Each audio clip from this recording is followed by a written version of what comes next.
चलिए good evening. Syllabus पता है आप लोग को? सिलेबस पता है कि नहीं पता है? पता है। ठीक है, कितने लोग पेपर 2 की तैयारी करने वाले हैं और पेपर 1? जैसे एक है आपका बीएड डिग्री किन के पास है, मतलब आप पेपर 2 की तैयारी करने वाले हैं, और पेपर 3 की तैयारी कितने लोग करने वाले हैं अगर जिनके पास डीएलएड है? अच्छा ठीक। चलो पहले 10-5 मिनट अपन सिलेबस पे डिस्कस करेंगे। सिलेबस क्या होने वाला है, कैसे होने वाला है, फिर आपका एक्चुअल सिलेबस देखेंगे। एक्चुअल सिलेबस में क्या है, एक मेरे पढ़ाने का तरीका है जिसको मैंने अपने हिसाब से सिलेबस को रखा है, फिर उसके बाद आपका एक्चुअल सिलेबस देखेंगे और उस एक्चुअल सिलेबस में ये देखेंगे कहीं कुछ छूटा तो नहीं है। उस सीक्वेंस से हम पढ़ेंगे और उस सीक्वेंस में पढ़ने में क्या होगा, आपका पूरा चीज क्या रहेगा, लिंक रहेगा। समझ में? देखिएगा,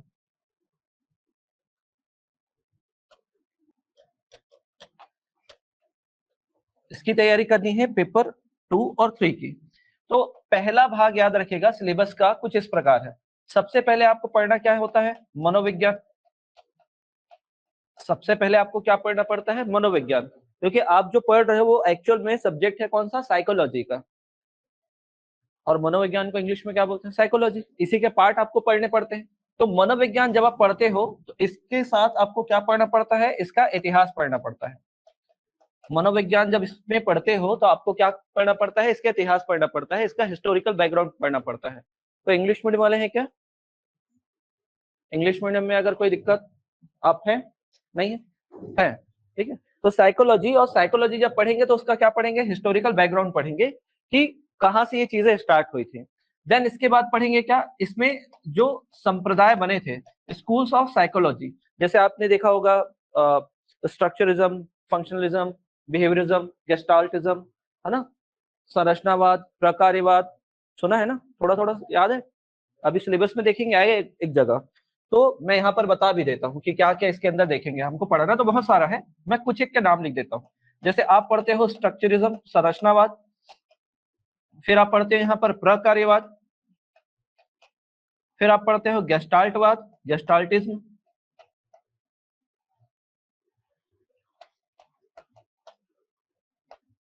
गेस्टाल्टवाद, गेस्टाल्टिज्म, व्यवहारवाद, बिहेवियरिज्म, वाटसन याद होंगे, जेबी वाटसन। इसी में और पढ़ते हैं क्या, एक आपको नाम याद होगा, मनोविश्लेषणवाद, साइको एनालिसिस।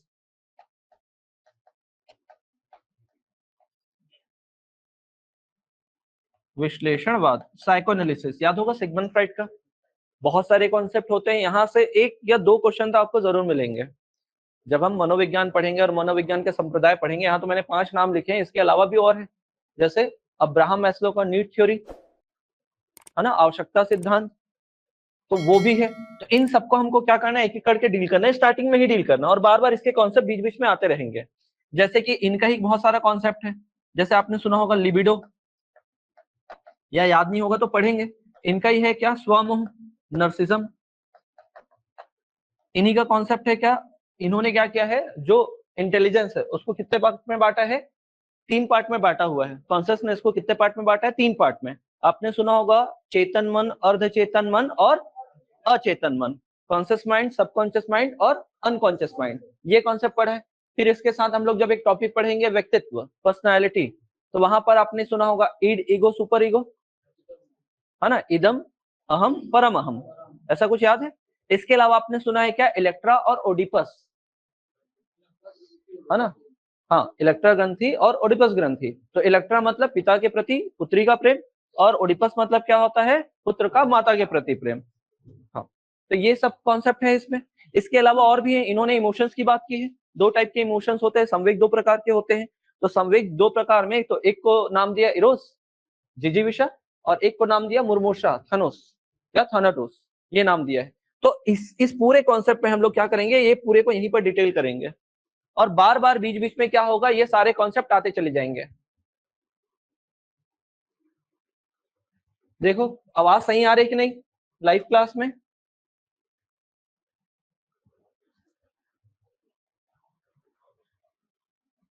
चलो, यहां तक समझ में आया? तो हमारा जो फर्स्ट चैप्टर होगा वो समझिएगा, मतलब फर्स्ट में हम पूरे सिलेबस को 4 पार्ट में बांट के पढ़ेंगे। 25 करके या बहुत सारे कॉन्सेप्ट करके उसके हिसाब से आपका टेस्ट भी डिजाइन है। जब मैं आप लोग को टेस्ट लूंगा तो हर पार्ट के एक बार टेस्ट लूंगा मैं उसमें, और हर चैप्टर में 100 क्वेश्चन होंगे। मतलब जब भी हम टेस्ट लेंगे उसमें 100 क्वेश्चन रहेंगे जो क्लास में होंगे, उसके अलावा जो क्लास वाले क्वेश्चन होंगे उसको नहीं लेंगे ना, क्लास के अलावा अलग से डिजाइन है। तो पहला जो चैप्टर है वो क्या रहेगा आपका, मनोविज्ञान साइकोलॉजी, और उसमें हम पढ़ेंगे उसका हिस्टोरिकल बैकग्राउंड। हिस्टोरिकल बैकग्राउंड के बाद उसके जो संप्रदाय है, स्कूल्स ऑफ साइकोलॉजी, उसको डील करेंगे। फिर यहां से इसके 2 पार्ट हम लोग को पढ़ने हैं। पहला पार्ट क्या होता है, जैसे पहला है इसमें एजुकेशनल साइकोलॉजी, शिक्षा मनोविज्ञान, शिक्षा मनोविज्ञान किसको बोलते हैं, father of educational psychology? Thorndike को बोलते हैं। काफी लोगों ने इस पर बातचीत की है। जब हम पढ़ेंगे तो कार्सनी का कहानी पढ़ेंगे, स्किनर का थ्योरी पढ़ेंगे, स्किनर क्या बोलते हैं, वो सारा कुछ देखेंगे। तो यहाँ पर काफी सारे कॉन्सेप्ट पढ़ने हैं। इसके बाद आप लोग का मेन टॉपिक यहाँ से शुरू होता है बाल विकास या बाल मनोविज्ञान। यही तो आपको मेन डील करना है, बाल मनोविज्ञान। तो इसी को क्या बोलते हैं आप दूसरे शब्दों में, बाल विकास। इसी में आपको क्या देखना है, आप मनोविज्ञान में एक्चुअल में होता क्या है, व्यवहार का अध्ययन होता है, study of behaviour of any person. तो व्यवहार का अध्ययन होता है किसमें, जैसे आप लोग से अगर कभी कोई पूछा जाए कि साइकोलॉजी सब्जेक्ट में या मनोविज्ञान में होता क्या है, तो आप क्या बोलेंगे कि भाई उसके व्यवहार का अध्ययन होता है। लास्ट जो थिंग है उसमें वो बोला गया कि व्यवहार का अध्ययन करना ही क्या है, मनोविज्ञान है। अगर आप उनका अध्ययन कर रहे हो शैक्षिक परिस्थितियों में, जैसे आप लोग का काम यही रहेगा शिक्षा मनोविज्ञान के बारे में जानना। जैसे आप लोगों ने क्या देखा होगा, जैसे ये टॉपिक पढ़ेंगे तो शिक्षा मनोविज्ञान पढ़ेंगे, तो यहाँ पर मैंने बताया क्या होता है, व्यवहार का अध्ययन होता है। इसमें ये 2 शब्द से मिलकर बने हैं, शिक्षा और मनोविज्ञान। तो मनोविज्ञान मतलब क्या बताया मैंने अभी, व्यवहार का अध्ययन होता है। लेकिन शिक्षा मनोविज्ञान जुड़ गया, अब क्या जुड़ गया उसमें, शिक्षा। तो आप क्या देखोगे कि जो पढ़ रहे हैं उनके व्यवहार का अध्ययन, मतलब क्या है, एजुकेशनल सिचुएशन में क्या करना है, आपको व्यवहार का अध्ययन करना है। समझ में? जैसे आप लोग क्या करते हो, जब आप लोग टीचर बनोगे, या अभी भी आपने देखा होगा, या आपने खुद पे क्या किया होगा, ऑब्जर्व किया होगा, कैसे, जब टीचर हमसे कोई क्वेश्चन बोलती है बनाने के लिए, तो अगर आपसे बन गया है तो आप एकदम सब कुछ छोड़ के मस्त देखने लग जाओगे टीचर को, कि टीचर मेरी तरफ देखेंगे तो मैं झट से आंसर बताऊंगा। और नहीं बना रहता तो क्या करते हैं, और नहीं समझ में आया तो क्या करते हैं, क्या करते हैं, मतलब आप कोशिश कर रहे होते बनाने की, या नीचे रहता है सर की टीचर मेरी तरफ मत देखे, यही तो करते थे ना। तो ये क्या है, ये धीरे धीरे आपका ऑब्जर्वेशन रहेगा, कि आपको ये पता चल जाएगा कि इस स्टूडेंट को नहीं आया है, तो आपको वहां पर क्या करना पड़ेगा, फिर से एक बार बताना पड़ेगा, या तो उसके पास पर्सनली जाना पड़ेगा कि कहाँ पर गलती कर रहे हो। ये चीज यहाँ से सीखा जाता है। समझ में? अब बाल विकास जो टॉपिक है, तो इसका मतलब होता है क्या, चाइल्ड डेवलपमेंट। क्या होता है इसका मतलब, चाइल्ड डेवलपमेंट या चाइल्ड साइकोलॉजी। अब चाइल्ड साइकोलॉजी में ये क्या है आपका पता है, आपको क्या होता है इसका मतलब, व्यवहार का अध्ययन। अब यहाँ पर बाल लग गया है तो बालक के व्यवहार का अध्ययन। अब इसके कई सारे क्या है होंगे, आपके डायमेंशन होंगे पढ़ने के, समझने के।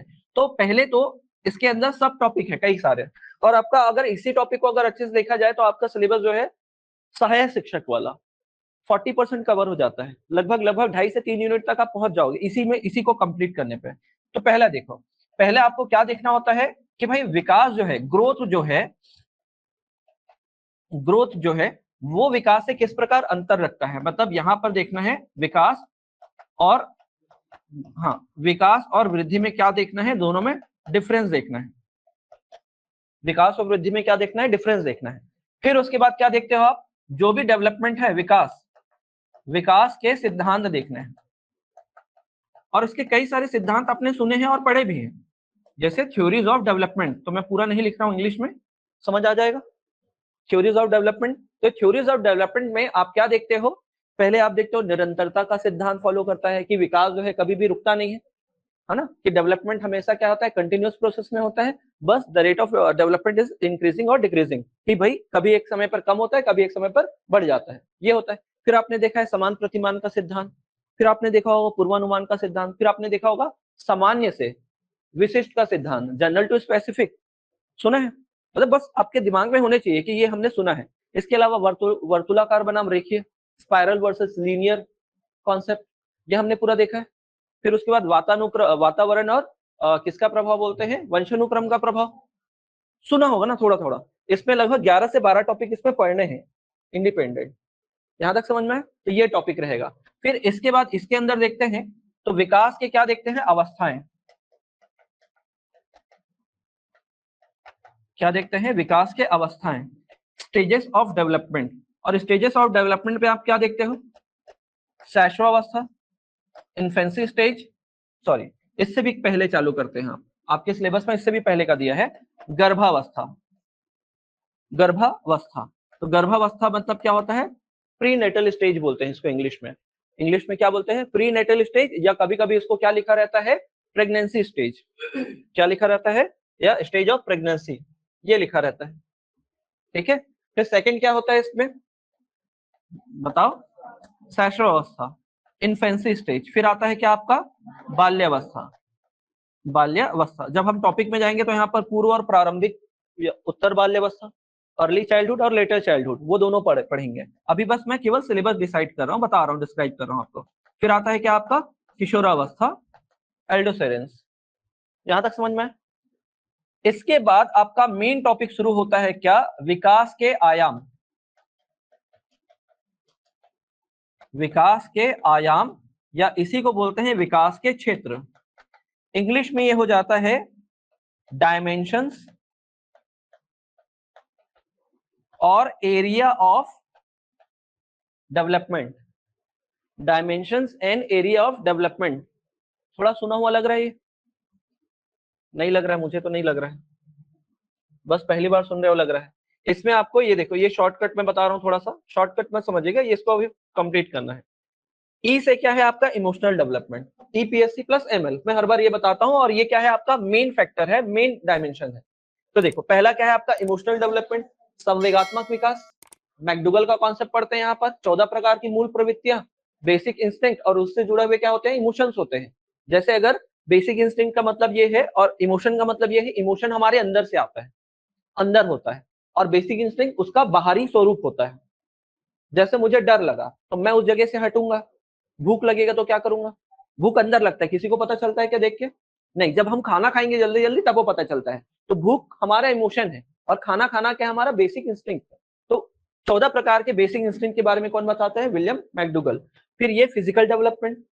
फिजिकल डेवलपमेंट में आपने सुना है क्या आपका, उस फिजिकल डेवलपमेंट में आप देखते हैं उसको मोटर स्किल से जोड़ते हैं, गतिक कौशल से जोड़ते हैं। और गतिक कौशल दो प्रकार के बोलते हैं, सूक्ष्म गतिक कौशल और स्थूल गतिक कौशल। फाइन मोटर स्किल और ग्रॉस मोटर स्किल, कुछ याद आ रहा है ऐसा, फाइन मोटर स्किल और ग्रॉस मोटर स्किल। तो फाइन मोटर स्किल का मतलब क्या होता है, हम मसल्स का कम यूज करते हैं, हाँ बोल सकते हैं, बटन लगाना हो गया, अगर चित्र बनाना होगा, कोई लिखना हो गया, तो हम छोटे मसल्स का यूज कर रहे हैं, है ना। अगर मान लो दौड़ रहे हैं तो क्या हो रहा है, बड़े मसल्स का यूज कर रहे हैं, तो वो ग्रॉस हो जाएगा। जैसे तैर रहे हैं, दौड़ रहे हैं, साइकिलिंग कर रहे हैं, तो इसमें क्या हो जाएगा, ये ग्रॉस मोटर में आ जाएगा। यहां तक समझ में। अब आप लोग से एक क्वेश्चन है कि बच्चा पहले फाइन फाइन मोटर स्किल को वो करता है, अचीव करता है कि ग्रॉस मोटर को, मतलब स्थूल गतिक कौशल करता है कि सूक्ष्म गतिक कौशल करता है। लाइव क्लास में बताओ, पहले बच्चा जो है सूक्ष्म गतिक कौशल को प्राप्त करता है कि सूक्ष्म गतिक को प्राप्त करता है कि स्थूल गतिक को प्राप्त करता है। अच्छा देखो, एकदम सिंपल सा है, बच्चे के लिए हाथ हिलाना पहले आसान है कि लिखना पहले आसान है। पहले वो मूवमेंट करता है ना, तो पहले वो ग्रॉस मोटर करता है, और फिर उसके बाद छोटे छोटे अंगों का प्रयोग करना सीखता है। तो पहले ग्रॉस मोटर होता है, और फिर क्या होता है, फाइन मोटर डेवलपमेंट होता है। समझ में आया, क्लियर है इतना। तो अभी तक हम लोग कहाँ पहुंचे हैं, पी से, ये फिजिकल डेवलपमेंट है। ये क्या है आपका, सोशल डेवलपमेंट, सामाजिक विकास। तो सामाजिक विकास में कई सारे टॉपिक आते हैं। जैसे सामाजिक विकास में हम लोग पढ़ते हैं किसके बारे में, पहले तो इसके अंदर सामाजिक विकास क्या होता है पहले वो जानेंगे। सामाजिक विकास एक प्रकार की जटिल प्रक्रिया है, कॉम्प्लेक्स प्रोसेस है, हमको आसानी से समझ में नहीं आता। इसी कारण किलपैट्रिक ने इसके लिए क्या बोला है कि ये क्या है, सामाजिक प्रतिद्वंदात्मक अवस्था है। बच्चा इसको नहीं समझ पाता ना, इसी कारण क्या बोलते हैं, सामाजिक प्रतिद्वंदात्मक अवस्था, कि बच्चे को समझ में नहीं आता, बच्चा इसको अपने आप एक्सेप्ट नहीं कर सकता, तो उसको समझ में नहीं आता ये कौन है, ये कौन है, ये कौन है। इसलिए वहां पर एक ही है, अंकल और आंटी सिखा दिया आज के समय में। पहले मामा है, चाचा है, तो उनको कंफ्यूजन होता था, मामा कौन, चाचा कौन। तो आजकल उसको क्या कर दिया गया है, इजी कर दिया गया है। ऐसा ही हो रहा है ना आजकल, कि अंकल आंटी बोल देते हैं, ऐसे ही हो रहा है। तो वहां पर आप क्या पढ़ते हो कि समाजीकरण क्या है, तो उसके दो क्या होते हैं, इकाई होते हैं, प्राइमरी और दूसरा सेकेंडरी। प्राइमरी में परिवार, माता पिता, फिर परिवार, सेकेंडरी में फिर समाज के बारे में जाते हैं। फिर इसके अंदर आप एक कॉन्सेप्ट पढ़ते हो लिंग का, जेंडर का, जो सामाजिक अवधारणा है, और एक होता है सेक्स, जो जैविक अवधारणा है। तो सामाजिक अवधारणा के अंदर आप देखते हो उसको बोलते हैं लैंगिक भूमिका, मतलब लैंगिक, समझते हो, लिंग से क्या होता है, जेंडर से तीन से चार अलग अलग टॉपिक आते हैं। सबसे पहले होता है लैंगिक भूमिका, जेंडर रोल, कि किसका क्या रोल होता है समाज में, परिवार में। दूसरा आपने पढ़ा होगा रूढ़िवादिता, स्टीरियोटाइप, इसी टॉपिक के अंदर पढ़ना ना, एस के अंदर सुनते जाइएगा। ये टॉपिक जब खत्म होगा तो आप लोग का 40 से 30%, 40 से 50% सिलेबस कवर हो जाएगा। स्टीरियोटाइप सुना होगा आपने, पढ़े, रूढ़िवादिता। फिर उसके बाद आता है पक्षपात। क्या आता है, पक्षपात, जिसको बोलते हैं आप प्रिजुडाइज बोलते हैं। फिर उसके बाद होता है पूर्वाग्रह, सॉरी प्रिजुडाइज, पक्षपात का मतलब बाइस, जेंडर बाइस बोलते हैं। फिर होता है पूर्वाग्रह, लैंगिक पूर्वाग्रह, तो उसका मतलब क्या होता है, प्रिजुडाइज होता है, जेंडर प्रिजुडाइज। इसके अलावा होता है लैंगिक पहचान, कि बच्चा अपने आप को कब पहचानता है, लड़का हूं कि लड़की हूं करके, कोहलबर्ग के कॉन्सेप्ट के अनुसार। तो ये पूरा कॉन्सेप्ट पढ़ेंगे। इसके अलावा दो और कॉन्सेप्ट है, एक है सामाजिक अधिगम सिद्धांत अल्बर्ट बंडूरा का, वो बताते हैं कि बच्चे समाज से सीखते हैं। उन्होंने एक्सपेरिमेंट किया किस पर, एक डॉल पकड़ा और डॉल को किसको दे दिया, बच्ची को दे दिया, और उस बच्ची को क्या करते हैं, तीन प्रकार की मूवी दिखाते हैं। पहले एकदम प्यार वाला, कभी खुशी कभी गम वाला, है ना। फिर उसके बाद दूसरा मूवी दिखाते हैं कौन सा, जहां पर वो डॉक्टर डॉक्टर की एक मूवी दिखा देते हैं। फिर उसके बाद क्या दिखाते हैं उसको, एक्शन वाली मूवी, मार धाड़े वाली मूवी, जैसे कौन सा एनिमल मूवी दिखा दिए या और कोई मूवी दिखा दिए। तो जैसे जैसे बच्चा क्या करता है, देखता है, तो वैसे वैसे क्या करता है, वो कॉपी करने लग जाता है। तो वो कौन बोलते हैं, अल्बर्ट बंडूरा। फिर आपने यहाँ पर कॉन्सेप्ट सुना है एक व्यक्ति का जिसका नाम है एरिक एरिक्सन, सुना है। एरिक एरिक्सन ने क्या किया है, पूरे सामाजिक जीवन को 8 पार्ट में डिवाइड किया है, सुना है ना। केवल नाम सुने रहिएगा अभी, ये पूरा कॉन्सेप्ट हम लोग को यहाँ पर क्लियर करना है। चलिए, फिर उसके बाद ये सी मतलब क्या है आपका, कॉग्निटिव डेवलपमेंट। किसी ने ऑनलाइन में क्या लिखा है, कॉग्निटिव। कॉग्निटिव का मतलब ये होता है मानसिक विकास, हिंदी में बोल देते हैं इसको क्या, संज्ञानात्मक विकास, सुना होगा। अब संज्ञानात्मक विकास में 3 मनोवैज्ञानिक मुख्य रूप में आते हैं। तो पहले तो सबसे फेवरेट आप लोग के जीन पियाजे, है ना, बार बार यहाँ से क्वेश्चन आता है। तो जीन पियाजे ने कई सारे कॉन्सेप्ट दिए, उसी में आपको स्कीम्स और स्कीमा पढ़ना है। उसी में आपको क्या पढ़ना है, अकोमोडेशन क्या होता है, समायोजन क्या है, समावेशन क्या है। सबसे बड़ा क्वेश्चन यहीं पर आता है, परेशान करता है। फिर इसके बाद इनके इनके द्वारा बताया गया है कि बच्चे का मानसिक विकास कैसे होता है। तो उन्होंने 4 अवस्था बताई है। पहले आपका सेंसरी मोटर स्टेज, क्या बोलते हैं उसको, संवेदीगामक अवस्था। फिर दूसरा अवस्था होता है पूर्व संक्रियात्मक अवस्था, है ना, प्री ऑपरेशनल स्टेज। फिर होता है कॉन्क्रीट मूर्त संक्रियात्मक अवस्था। फिर होता है औपचारिक या अमूर्त संक्रियात्मक अवस्था, जिसको बोलते हैं फॉर्मल। ये पूरे कॉन्सेप्ट पढ़ने हैं। फिर आएंगे कौन, इनके बाद वाइगोत्स्की। वाइगोत्स्की का क्या 3 कॉन्सेप्ट पढ़ने होते हैं। पहले तो वाइगोत्स्की के बारे में देखेंगे कि क्या बताते हैं ये, बच्चे का विकास, सामाजिक विकास या मानसिक विकास कैसे होता है। तो ये क्या 3 कॉन्सेप्ट बताते हैं। पहले एक बताते हैं क्या, स्केप होल्डिंग, इंग्लिश वाला नाम ही याद होगा आप लोग को, सुने ना, स्केप होल्डिंग। स्केप होल्डिंग, तो स्केप होल्डिंग में किसके बारे में पढ़ते हो आप, कि वो अस्थायी जो हमको क्या मिलता है, सहारा मिलता है, उसके बारे में। दूसरा चीज आप पढ़ते हो क्या, ZPD, zone of proximal development, है ना, वो देखते हैं। फिर तीसरा होता है MQ, मोर नॉलेज अदर। ये 3 कॉन्सेप्ट। फिर इसके बाद इनका भाषा वाला कॉन्सेप्ट पढ़ते हो कि बच्चों के अंदर भाषा विकास कैसे होता है। तो पहले सोशल स्पीच होता है, फिर प्राइवेट स्पीच होता है, और फिर उसके बाद जो स्पीच होता है उसको बोलते हैं इनर साइलेंट स्पीच। क्या बोलते हैं उसको, इनर साइलेंट स्पीच। तो 3 प्रकार के हैं, तो कई लंबा कॉन्सेप्ट इसमें पढ़ना है। अब लास्ट में 2 बचा हुआ है क्या, एक होता है मोरल डेवलपमेंट, नैतिक विकास। मोरल मतलब क्या होता है आपका, नैतिक विकास। इस नैतिक विकास के कॉन्सेप्ट में आप किसका कहानी पढ़ते हो, लॉरेंस कोहलबर्ग का। लॉरेंस कोहलबर्ग ने क्या बताया, जब नैतिक विकास होता है किस प्रकार होता है, उसको बताने के लिए उन्होंने क्या किया, हाइंज की कहानी सुनाई थी। हिंज की कहानी कि उसकी पत्नी बीमार है, उसको मेडिसिन चाहिए, मेडिसिन महंगा है, या तो आप चोरी करेगा या तो अपनी पत्नी को ऐसे ही जाने देगा, ऐसे कुछ है। तो उनके कॉन्सेप्ट पढ़ेंगे। और फिर यहाँ पर देखेंगे क्या, लैंग्वेज डेवलपमेंट। कौन सा कॉन्सेप्ट देखना है, लैंग्वेज डेवलपमेंट, मतलब भाषा विकास देखेंगे। क्या देखना है यहाँ से हमको, भाषा विकास। तो भाषा विकास के इस कॉन्सेप्ट में हम लोग पहले पढ़ेंगे कई सारे कॉन्सेप्ट, जैसे अल्बर्ट बंडूरा का अनुकरण सिद्धांत, स्किनर का अनुबंधन सिद्धांत, फिर उसके बाद आएंगे कौन से कॉन्सेप्ट में, नाम चोम्स्की के में।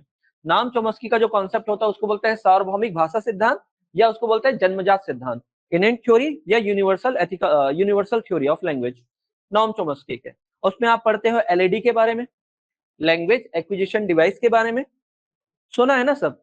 मैं केवल आप लोग को आपके सिलेबस के बारे में कहानी सुना रहा हूँ कि आप लोग को पता रहे कि हमने क्या क्या पढ़ा है करके, या क्या क्या हमें पढ़ना है, ये सब कुछ देखना है।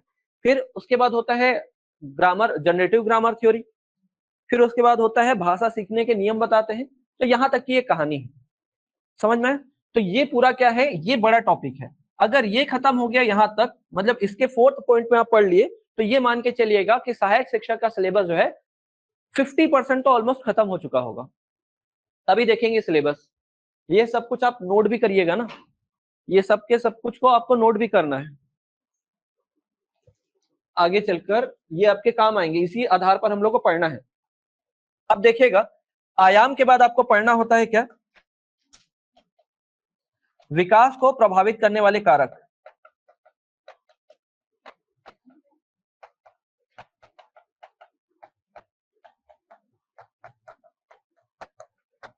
विकास को प्रभावित करने वाले कारक, factor that affects development, factor that affects development. तो ये पूरा हमारा यूनिट नंबर 1 होगा हमारे साइड से, जो हम बनाए। बाकी इसका प्रॉपर सिलेबस मैं आप लोग को दिखाऊंगा कि आपका सिलेबस किस प्रकार है। जो लोग लेट से आए हैं वो लोग सुनो, और बाकी आप लोग लिखते रहो ना। हाँ ठीक है, एक बार रिवाइज करा देता हूं कि हमें क्या देखना है। ये आपके सिलेबस का पहला पार्ट है, मैंने सिलेबस को 4 पार्ट में ब्रेक किया है, और इसके बाद हम एक्चुअल आपके सिलेबस की ओर चलेंगे। पीपीटी में ओपन करेंगे और देखेंगे कहीं आपके सिलेबस से कुछ पॉइंट छूट तो नहीं रहा है। ठीक है, पहले आप लोग को आपका सिलेबस समझ में आ जाना चाहिए। देखो, युद्ध जीतने से पहले ये बोला जाता है कि हमारा प्रतिद्वंदी कौन है, तो पहले वो पता होना चाहिए, यही है ना। आपके लिए आपका नौकरी क्या है, आपके लिए युद्ध है, तो युद्ध में सामने वाला खिलाड़ी कितना है उसके बारे में आपको जानना पड़ेगा। तो पहले उसी को जान लेते हैं, फिर उसके बाद एक एक करके इसको क्या करेंगे, खत्म करेंगे। और यहाँ पर अपन लोग एक कॉन्सेप्ट भी पढ़ रहे हैं। कौन सा कॉन्सेप्ट? एक आप लोग कॉन्सेप्ट पढ़े हो कहाँ, गेस्टाल्टिज्म वाला। गेस्टाल्टिज्म में क्या कहा गया है कि कोई भी अध्ययन करने का जो तरीका होता है वो पहले होता है पूर्ण से अंश की ओर। सुना है क्या कि अध्ययन करने का एक तरीका होता है कौन सा, पूर्ण से अंश की ओर, फ्रॉम होल टू पार्ट। तो पहले आपने आपको क्या करो, मतलब पहले क्या करो कि आपको किससे लड़ना है, पूरा उसको जान लो ऊपर से नीचे तक। हर एक बंदे का नाम आपके पास होना चाहिए। जैसे मान लो आप कोई क्रिकेट टीम में हो, जैसे इंडियन क्रिकेट टीम में, और आपको ऑस्ट्रेलिया से लड़ने जाना है, तो आपको पूरा टीम का नाम पता होना चाहिए कि ये बैट्समैन कैसे खेलता है, ये बॉलर कहाँ कहाँ पर बॉलिंग करता है। फिर अलग अलग स्ट्रेटेजी सबके लिए बनती है कि नहीं, तो वैसे ही क्या करना है, आपको पूरा चीज आपको पता होना चाहिए, आपके सिलेबस का पूरा पॉइंट पता होना चाहिए, फिंगर टिप पे होना चाहिए कि इसके बाद ये है, इसके बाद ये है, इसके बाद ये है। जब तक आपको सिलेबस नहीं पता होगा तो फिर पढ़ना भी स्टार्ट नहीं कर सकते आप। तो सबसे पहले आपका काम होना चाहिए सिलेबस को अच्छे तरीके से देख लेना, स्कैन कर लेना। समझ में? तो देखो, मैं आपको बता रहा था कि सिलेबस जो है, सबसे पहले हम स्टार्ट करेंगे कहाँ से, मनोविज्ञान से, क्योंकि आपका जो सिलेबस है वो डिराइव कहाँ से हुआ है, यहीं से। आपका जो पार्ट है सिलेबस में बाल विकास का, वो सबसे पहले यहीं से है, और यहाँ से भर भर के क्वेश्चन भी आता है। जैसे एक बार पूछा गया था कि साइकोलॉजी में साइकी का मीनिंग क्या है, यदि लॉगस का मतलब अध्ययन है, तो ऐसा कुछ पूछा है। 2019 का पेपर देखें, नहीं देखे? क्या योद्धा बनोगे यार। हाँ? आपको पता ही नहीं है पिछले बार पेपर कब कैसे आया था। सीटेट का एग्जाम दिए अभी?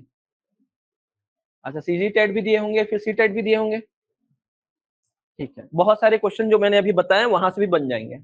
जैसे सबसे पहले हम लोग क्या पढ़ेंगे, मनोविज्ञान क्या है, फिर मनोविज्ञान का इतिहास पढ़ेंगे। इस मनोविज्ञान जब इतिहास पढ़ेंगे तो आप देखते हो, पहले सबसे पहले मनोविज्ञान में ये बोला जाता था कि अगर आपको मनुष्यों को जानना है तो आत्मा का अध्ययन करो। फिर वो कॉन्सेप्ट हटा, फिर आया मन का अध्ययन करो, माइंड का। फिर उसके बाद तीसरा आया क्या, चेतना, कॉन्सियसनेस का। विलियम वुंड जर्मनी में लिप्जिंग यूनिवर्सिटी में प्रैक्टिकल करते हैं। और फिर उसके बाद वो कॉन्सेप्ट को हटाकर आया व्यवहार का अध्ययन करना है, बिहेवियर का अध्ययन करना है। तो एट लास्ट में क्या होता है कि मनोविज्ञान में आज एक्चुअल में हम क्या करते हैं, किसी व्यक्ति को जानना है तो उसके व्यवहार का अध्ययन करते हैं। तो ये पूरे इसके इतिहास में समझेंगे। और जब इतिहास को समझ जाएंगे फिर उसके बाद उसके अगले स्टेप में चलेंगे कि भाई बहुत सारे मनोवैज्ञानिकों ने अपना अपना ग्रुप बनाया, अब ग्रुप बनाकर अपना स्टडी आगे बढ़ाया, और उसको क्या बोला गया है, संप्रदाय। क्या बोला गया, संप्रदाय। इंग्लिश में बोलते हैं स्कूल्स, स्कूल्स ऑफ साइकोलॉजी। तो सबसे पहले संरचनावाद आया, संरचनावाद को बोलते हैं स्ट्रक्चरिज्म, फिर आता है प्रकार्यवाद, फंक्शनलिज्म, फिर आता है गेस्टाल्टिज्म, गेस्टाल्टवाद, फिर आता है व्यवहारवाद, याद होगा वॉटसन, वॉटसन का नाम सुनेंगे ना, जेबी वॉटसन, व्यवहारवादी मनोवैज्ञानिक। फिर आता है मनोविश्लेषणवाद, किसका है, साइकोएनालिसिस। साइकोएनालिसिस जो है वो किसका है, सिगमंड फ्राइड का है। सुने है ना नाम, बस अभी के लिए आपको ये बस याद रखना है कि आपको नाम सुना होना चाहिए। मान लो आपको ये नाम याद नहीं आ रहा है मनोविश्लेषणवाद किसका, लेकिन आपको सिगमंड फ्राइड का नाम याद आ रहा है, तो इनके बहुत सारे कॉन्सेप्ट हैं इसके अंदर पढ़ना है, जैसे लिबिडो क्या होता है, स्वामोह क्या होता है। फिर बताया था मैंने चेतना को 3 प्रकार से उन्होंने बांटा था, क्या क्या बोला था, कॉन्सियस माइंड होता है, अनकॉन्सियस माइंड होता है, सबकॉन्सियस माइंड, चेतन मन, अर्ध चेतन मन और अचेतन मन, ऐसे कुछ सुने। फिर इन्होंने व्यक्तित्व के बारे में बात की थी, इड, ईगो, सुपर ईगो, अहम, इदम, अहम, परम अहम। सुना सुना लग रहा है ना कुछ। तो ये पूरे कॉन्सेप्ट पढ़ने के बाद हम चलेंगे शिक्षा मनोविज्ञान की ओर, और शिक्षा मनोविज्ञान के बाद आप लोग पढ़ोगे क्या, बाल मनोविज्ञान, जिसको हम क्या बोलते हैं, बाल विकास। इसी के अंदर सारा टॉपिक आपका रहेगा। इसमें हम पढ़ेंगे सबसे पहले कि भाई दोनों में डिफरेंस क्या है, कि भाई विकास किसको बोलते हैं और ग्रोथ किसको बोलते हैं, वृद्धि किसको बोलते हैं। फिर विकास के सिद्धांत, मैं पहले ही बताया था, इसमें आप पढ़ते हो निरंतरता का सिद्धांत, समान प्रतिमान का सिद्धांत, फिर आप पढ़ते हो क्या, पूर्वानुमान का सिद्धांत, फिर वो विकास की दिशा का सिद्धांत, विकास की दिशा जिसमें आप पढ़ते हो कि बच्चे का विकास सिर से पैर की दिशा में होता है, सेफलोकॉर्डल, और मध्य भाग से बाहर की ओर होता है, प्रॉक्सिमल डिस्टल। सुने ना, थोड़ा थोड़ा याद आ रहा हो, तो वो पूरा कॉन्सेप्ट पढ़ेंगे। फिर विकास की अवस्था में क्या पढ़ेंगे आप, गर्भावस्था, प्रीनेटल स्टेज, फिर होता है शैशवावस्था, इन्फेंसी, फिर इसके बाद क्या है, चाइल्डहुड, फिर इसके बाद होता है आपका किशोरावस्था, एल्डोसेरेंस। फिर इसके बाद देखेंगे विकास के आयाम। तो इस विकास के आयाम में मैं बता रहा था, मैंने इसको शॉर्ट में लिखा हुआ है EPSC प्लस ML। तो आपको पूछा जाता है विकास के मुख्य आयाम कौन कौन से हैं, तो ये 4 को बोला जाता है। तो यहाँ पर सुन लो आप लोग जो लेट से हैं, ई से, E stands for emotional development, संवेगात्मक विकास। इसमें विलियम मैकडूगल का कॉन्सेप्ट पढ़ते हैं। 14 मूल प्रवृत्ति, उनकी बुक है आउटलाइन ऑफ साइकोलॉजी, उस बुक में इस पूरे कॉन्सेप्ट को हम लोग पढ़ेंगे। दूसरा फिजिकल डेवलपमेंट, शारीरिक विकास, जिसमें गतिक कौशल देखा जाता है, मोटर स्किल, 2 प्रकार के, फाइन मोटर और ग्रॉस मोटर, सूक्ष्म गतिक कौशल और स्थूल गतिक कौशल, याद है ऐसा कुछ। फिर एस से है सामाजिक विकास, सामाजिक विकास में समाजीकरण क्या है ये जानेंगे। फिर उसके बाद इसमें समाज में एक अवधारणा आती है लिंग की, लिंग जिसको हम लोग बोलते हैं आपके सिलेबस में जेंडर।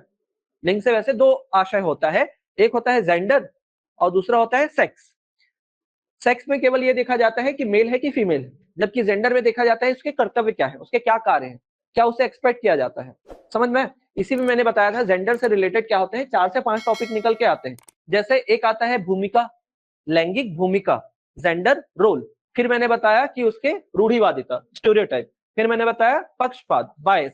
फिर होता है पूर्वाग्रह, लैंगिक पूर्वाग्रह, लैंगिक पूर्वाग्रह, जेंडर प्रिजुडाइज। फिर होता है जेंडर पहचान, लैंगिक पहचान, आइडेंटिफिकेशन या जेंडर आइडेंटिटी। तो ये पूरे 5 टॉपिक, फिर 2 मनोवैज्ञानिक के कॉन्सेप्ट पढ़ने हैं। किस पे, सामाजिक विकास में। एक होगा अल्बर्ट बंडोरा और दूसरा है एरिक एरिक्सन, ये दोनों कॉन्सेप्ट। फिर आएंगे कहाँ, कॉग्निटिव डेवलपमेंट में। कॉग्निटिव डेवलपमेंट में 3 मनोवैज्ञानिकों की बात करनी थी, मैंने एक शायद वहां पर मिस कर दिया था बताते हुए। तो जीन पियाजे, जीन पियाजे का पूरा कॉन्सेप्ट, क्या स्कीमा है, क्या स्कीम्स है, क्या समायोजन है, क्या समावेशन है। फिर उसके बाद वाइगोत्स्की, वाइगोत्स्की में ZPD क्या है, स्कैफोल्डिंग क्या है, MKO क्या है। फिर उसके बाद जोरेन ब्रूनर का कॉन्सेप्ट आता है।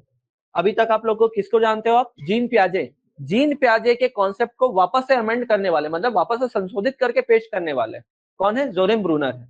तो जोरेन ब्रूनर की कहानी हमको जाननी है यहाँ पर। उन्होंने, जैसे जीन पियाजे ने 4 स्टेजेस में बांटा था, लेकिन जोरेन ब्रूनर ने क्या किया है, विकास की अवस्थाओं को 3 स्टेजेस में बांटा है, मानसिक विकास को। समझ में, तो वो देखेंगे। फिर आपका यहाँ पर कौन सा कॉन्सेप्ट आता है, मोरल डेवलपमेंट, नैतिक विकास। नैतिक विकास में लॉरेंस कोहलबर्ग की कहानी सुनते हैं। और फिर मेन जो है भाषा विकास में, L मतलब लैंग्वेज डेवलपमेंट। तो भाषा विकास में हम लोग कॉन्सेप्ट सुनेंगे, मेन जो पर्सन है नॉम चोम्स्की का, जिनको आधुनिक भाषा मनोविज्ञानी बोलते हैं।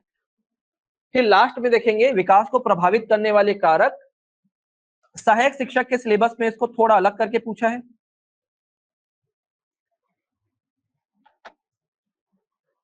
सहायक शिक्षक के सिलेबस में, असिस्टेंट टीचर में इसको थोड़ा अलग करके पूछा है। जैसे इसमें क्या पूछा है, प्रकृति पोषण, प्रकृति पोषण, निरंतरता अनिरंतरता, मैं इसमें शॉर्ट में लिख रहा हूं ना, अनिरंतरता, और एक लिखा हुआ है क्या, अनुभव, प्रारंभिक और परवर्ती अनुभव। तो प्रकृति पोषण मतलब होता है क्या आपका, नेचर और नर्चर, नेचर और nurture, continuous and discontinuous, pre and post experience. और शिक्षक के सिलेबस में बस ये दिया हुआ है दो मेन कॉज, एक दिया है क्या, वंशानुक्रम, हेरिडिटी, और दूसरा दिया हुआ है क्या, वातावरण, एनवायरमेंट। तो ये पूरा देखेंगे। तो यहां तक आपका जो सिलेबस है, जो मैंने आपको यहां पर डिवाइड किया है, ये हमारा पार्ट 1 होगा। और ये पार्ट 1 आपका 50% से ज्यादा जो है सिलेबस कवर कर देगा। ये जो मैंने यहाँ पर सिलेबस लिखा है आपके एग्जाम का 50 से मोर देन 50% जो होगा कवर कर देगा। ऑनलाइन में कोई दिक्कत तो नहीं है। ये जो मैं पढ़ा रहा हूँ उसका पीडीएफ आपको मिलेगा ना। इसके अलावा जो मैं प्रैक्टिस सेट करवाऊंगा क्लास में हर टॉपिक में, जब ये हमारा सेक्शन कंप्लीट होगा, 1-2 यहाँ से 50 क्वेश्चन ऑब्जेक्टिव सॉल्व करेंगे क्लास में। फिर यहाँ से हम ऑब्जेक्टिव क्वेश्चन यहाँ से स्टार्ट करेंगे, इसको पढ़ेंगे। इन दोनों का एक ऑब्जेक्टिव क्वेश्चन तैयार है, इसका एक ऑब्जेक्टिव क्वेश्चन, इसका अलग से और इसका अलग से। मतलब यहाँ पर आपको 5 में से 4 हम लोग क्या करेंगे ऑब्जेक्टिव, और हर में लगभग जो है 50 के आसपास क्वेश्चन है। एवरेज बोल रहा हूँ ना। जैसे अगर मुझे याद है इसमें आप 73 क्वेश्चन सॉल्व करेंगे क्लास के अंदर। जब हमारा ये पूरा टॉपिक खत्म हो जाएगा, इसके बाद इस पूरे टॉपिक में यहाँ से लेकर यहाँ तक पूरा 100 क्वेश्चन का फिर से टेस्ट होगा।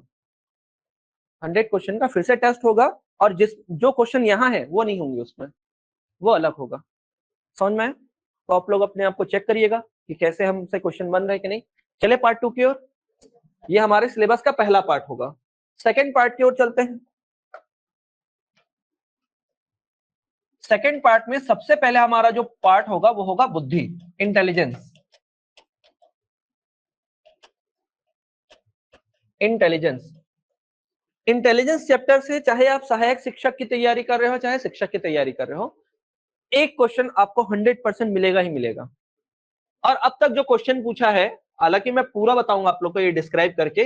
तो एक तो आपको क्वेश्चन पूछता है क्या, बहुबुद्धि सिद्धांत, हार्वर्ड गार्डनर का बहुबुद्धि सिद्धांत,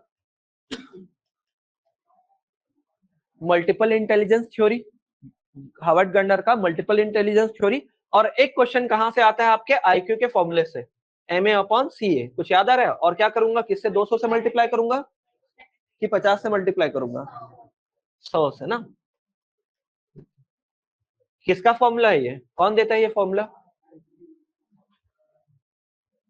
चलो 2 ऑप्शन बता रहा हूं, 3 ऑप्शन बोलता हूं। टर्मन, अल्फ्रेड बिने की स्टर्न, कौन देते हैं? टर्मन, अल्फ्रेड बिने की स्टर्न। याद करो याद करो, जल्दी याद करो। अरे एकदम सिंपल सा क्वेश्चन है। टर्मन। स्टर्न ने शुरुआत किया था, सर कोई भी एक टॉपिक को समझाएं। रुक जाओ भाई, मैं तो पूरा सिलेबस समझाऊंगा, कल के क्लास में भी डेमो रहेगा, कल आप टॉपिक समझिएगा। पहले तो मुझे सिलेबस डिस्क्राइब करना है। टॉपिक बोलोगे तो मैं कोई भी टॉपिक बता दूं आपको। चलो आप बताओ, चिंतन कितने प्रकार का होता है भरत? आपके लिए क्वेश्चन है, यहां तक समझ में आया? तो मतलब अभी तक जो क्वेश्चन पूछा गया है वो इन दोनों टॉपिक से ही पूछा गया है। या तो उसमें मानसिक आयु दे देता है, और उसमें मानसिक आयु, वास्तविक आयु दे देता है, उसमें आईक्यू का लेवल पूछता है, आईक्यू कितना आ रहा है। एक क्वेश्चन तो वो है आईक्यू का नंबर पूछता है, दूसरा होता है कि आईक्यू अगर मतलब आएगा तो वो कौन से प्रकार का बच्चा होगा, वो कौन से प्रकार का बच्चा होगा। अगला ही टॉपिक हम लोग को पढ़ना है चिंतन, थिंकिंग। भरत जल्दी बताओ कितने प्रकार का होता है? 2। Very good. कौन कौन सा, कौन कौन सा, बस ये बता दो कौन कौन सा।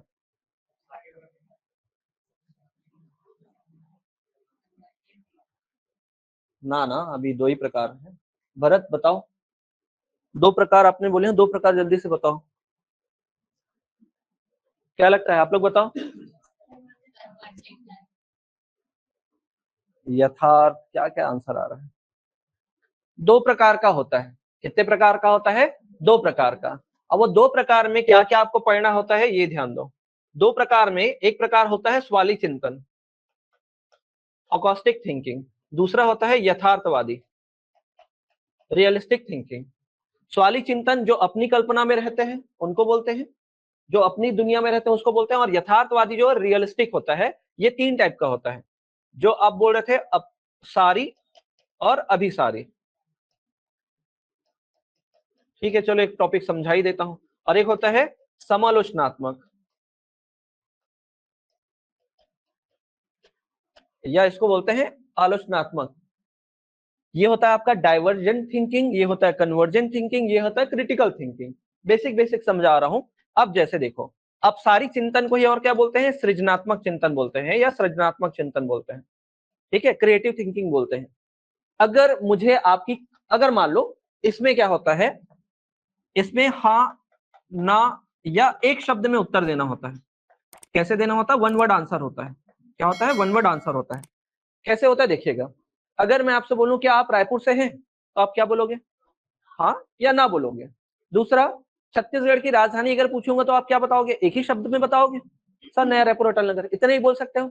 तो क्या इससे मैं आपकी क्रिएटिविटी जान सकता हूँ? क्या आपकी ब्रेन की क्षमता कितनी, ये पता चल जाएगा क्या? पता चलेगा क्या? नहीं। इस कारण इसको क्या बोलते हैं? क्लोज एंडेड क्वेश्चन बोलते हैं। क्लोज एंडेड किसने नाम दिया था? गिलफोर्ड ने नाम दिया था। अगर मुझे आपकी क्रिएटिविटी जाननी है कि आपके अंदर कितनी और क्षमता है, आप किसी आंसर को कैसे रिप्रेजेंट कर सकते हो, तो मैं आपसे पूछूंगा रायपुर के बारे में बताओ। तो आप रायपुर के बारे में बहुत अच्छे तरीके से एक्सप्रेस करोगे। अगर बहुत अच्छे से करोगे तो आप बताओगे सर रायपुर जो है कैपिटल सिटी है अपना, है ना। फिर दूसरा क्या बताओगे? यहाँ पर पहुंचने के सारे माध्यम है। आप बाई ट्रेन आ सकते हो, बाई रोड आ सकते हो, बाई प्लेन भी आ सकते हो। फिर उसके बाद यहाँ हर प्रकार के इंस्टीट्यूट हैं। अगर एजुकेशनल फील्ड में जाए तो आईआईटी पास में ही है, यहाँ से ज्यादा दूर तो नहीं है। बाकी एनआईटी आपको मिलता है, एम्स भी है यहाँ पर पढ़ाई करने के लिए, आईआईएम भी है, इवन आपके पास हिदायतुल्लाह भी है। तो पूरे एजुकेशनल बैकग्राउंड बता दिया। फिर 1857 की क्रांति जब हुई थी, हिस्टोरिकल बैकग्राउंड जब जाओगे तो ये सेकंड कैपिटल कहलाता है। मतलब आपके पास अपने आप को एक्सप्रेस करने के बहुत सारे तरीके होंगे, तो उसी को क्या बोलते हैं आप? अपसारी चिंतन। इसी को बोलते हैं ओपन या out of the box thinking, कि आप अपने बियॉन्ड जाकर क्या कर सकते हो? सोच सकते हो। अब ये जो होता है समालोचनात्मक थिंकिंग, इसमें क्या करते हो आप? गुण और दोष देखते हो और फिर डिसीजन लेते हैं। क्रिटिकल थिंकिंग में क्या होता है, आप किसी टॉपिक को, जैसे मान लेते हैं आपको आने जाने में दिक्कत हो रहा है, तो आपको बाइक लेना है, स्कूटी लेना है, तो आप उसके पहले क्या करोगे? आप किसी बाइक को देखोगे, अपना बजट देखोगे, बाकी सब देखोगे, फिर बाइक सेलेक्ट करोगे। अब बाइक में क्या देखोगे? उसका पॉजिटिव भी देखोगे और उसका नेगेटिव भी देखोगे, तब जाकर आप फाइनल डिसीजन लोगे। समझ में? क्वेश्चन भी ऐसे रहे। क्वेश्चन क्या होगा? किसी पर्सन का नाम लिखा होगा कि रेखा जो है हर वस्तु को खरीदने से पहले पहले उसके गुण और दोष को देखती है और फिर वस्तु खरीदती है, तो वह कौन से प्रकार का चिंतन करती है? समालोचनात्मक चिंतन। समझ में? ठीक। 5 मिनट और पढ़ाऊंगा, 15 मिनट और पढ़ाऊंगा तो ये टॉपिक खत्म हो जाएगा भरत। इतना काफी अभी के लिए। ठीक है, तो चिंतन 2 प्रकार के होते हैं, स्वाली चिंतन और यथार्थवादी चिंतन। अब यथार्थवादी चिंतन कितने प्रकार के हैं? तो 3 प्रकार के होते हैं। समझ में? तो हमारा जो भटकाव नहीं होना चाहिए, हम कहां पर है? इस वाले में है। पहले हमको सिलेबस को जानना है, उसके बाद हम पूरे टॉपिक को देखेंगे। अब चिंतन के बाद ही हम लोग पढ़ेंगे सृजनात्मकता, क्योंकि चिंतन से डायरेक्ट रिलेटेड है क्रिएटिविटी, सृजनात्मकता। क्या देखना है? क्रिएटिविटी देखना है। क्रिएटिविटी के बाद देखते हैं क्या, 4th पॉइंट हम देखेंगे, व्यक्तिक भिन्नता।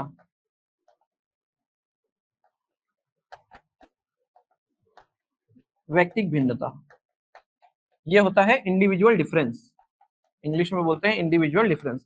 हर व्यक्ति एक दूसरे व्यक्ति से क्या होता है? अलग होता है। एक व्यक्ति दूसरे व्यक्ति से अलग होता है। किसी की पढ़ने की क्षमता बहुत ज्यादा होती है, समझने की क्षमता बहुत ज्यादा होती है, किसी की कम होती है।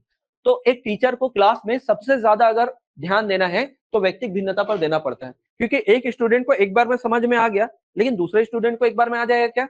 नहीं। अगर आपसे कभी प्रश्न पूछेगा कि टीचर को कक्षा में किसका ध्यान रखना चाहिए, किसका बहुत ज्यादा केयर करना चाहिए, तो आपको याद रखना है क्या? इंडिविजुअल डिफरेंस का, व्यक्तिक भिन्नता का। क्योंकि एक बच्चे को एक बार में अगर समझ में आ गया तो आप उसके हिसाब से नहीं चलेंगे, आपको ये देखना है कि किसको नहीं समझ में, आपको उसको भी लेके चलना है। समझ में आया? फिर इसके बाद 5th टॉपिक इस वाले सेक्शन में पढ़ेंगे, व्यक्तित्व, पर्सनालिटी। पर्सनालिटी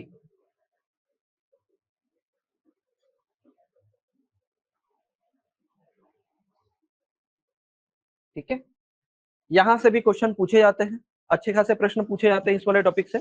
लेकिन अगर मेन टॉपिक अगर कहा जाए तो बुद्धि चिंतन, यहां से बड़े सारे क्वेश्चन आपको मिलेंगे। तो ये हमारा सेकंड शेड्यूल होगा, सेकंड चैप्टर होगा, ये मान के चले। सेकंड चैप्टर के अंदर या सेकंड सेक्शन के अंदर हमको ये टॉपिक पढ़ने हैं। और जब हम लोग इसको पढ़ेंगे तो इसके इंडिविजुअल क्वेश्चंस भी सॉल्व करेंगे, इंडिविजुअल क्वेश्चन भी सॉल्व करने हैं। इसके अलावा जब ये टॉपिक खत्म होगा तो फिर से 100 क्वेश्चन का टेस्ट होगा, जो मैंने क्लास में नहीं करवाया होगा। हर एक टॉपिक में लगभग लगभग जो है इन दोनों टॉपिक को मिलाकर लगभग 60 क्वेश्चन के आसपास है। अलग से इसका 60 क्वेश्चन है, इसका भी 30-40 के आसपास है, और इसका भी 70 के आसपास क्वेश्चन मिल जाएगा आपको, 60 के आसपास क्वेश्चन मिलेगा। मतलब क्लास में जो ऑब्जेक्टिव सॉल्व करेंगे वो अलग ही रहेगा, और जो टेस्ट होगा उसमें अलग रहेगा। ये हमारा सेकंड सेक्शन हुआ, यहाँ तक कोई दिक्कत नहीं है। चलो अब आते हैं थर्ड सेक्शन में। थर्ड सेक्शन में क्या क्या देखना है वो देखिएगा। थर्ड सेक्शन में सबसे इंपॉर्टेंट होता है क्या, आपका अभिप्रेरणा या अभिप्रेरण, जिसको हम लोग बोलते हैं मोटिवेशन। क्या होता है, मोटिवेशन टॉपिक इंपॉर्टेंट है, पढ़ना है। दूसरा है अधिगम। हाँ, अब देखो, अगर आप लोग अगर शिक्षक भर्ती वाले बैच से नहीं होते, अगर मान लो हॉस्टल वार्डन में भी दिया है ना, हॉस्टल वार्डन में भी ये नहीं दिया है, लेकिन हॉस्टल वार्डन में जैसे मैं अधिगम बोलूंगा तो लोग को नहीं समझ में आता, सर क्या बोल रहे हो, अधिगम का मतलब आप लोग को आसानी से समझ में आता है। क्या बोलते हैं इसको, लर्निंग, सीखना। तो अधिगम, अधिगम जब पढ़ेंगे तो अपन देखेंगे कि अधिगम क्या होता है, फिर अधिगम के सिद्धांत पढ़ रहे हैं। तो कितने टाइप के सिद्धांत होते हैं इसमें,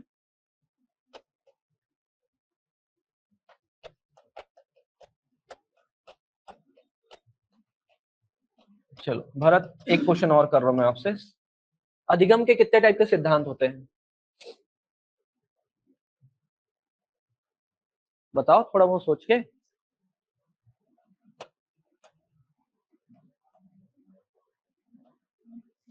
अब बता दो कितने टाइप के, अब बता दो कितने टाइप के, अरे अब तो बता दो।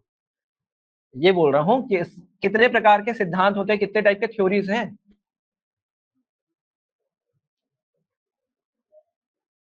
अरे भाई अब तो बता दो बोल रहा हूँ, अगर दो एरो बनाए तो कितने टाइप के, दो। एक होता है व्यवहारवादी, व्यवहारवादी सिद्धांत, और एक होता है कौन सा आपका, संज्ञानवादी सिद्धांत, संज्ञानवादी, कॉग्निस्ट थ्योरी एंड बिहेवियरिस्ट थ्योरी। कॉग्निस्ट पहला वाला, सॉरी पहला वाला जो है बिहेवियरिस्ट है, सेकंड वाला क्या है, कॉग्निस्ट है। तो पहले वाले में देखो जितने भी व्यवहारवादी मनोविज्ञानी हैं उन लोग का नाम आता है। जैसे मैं एकदम शॉर्ट में लिख रहा हूं, आप लोग ध्यान रखना।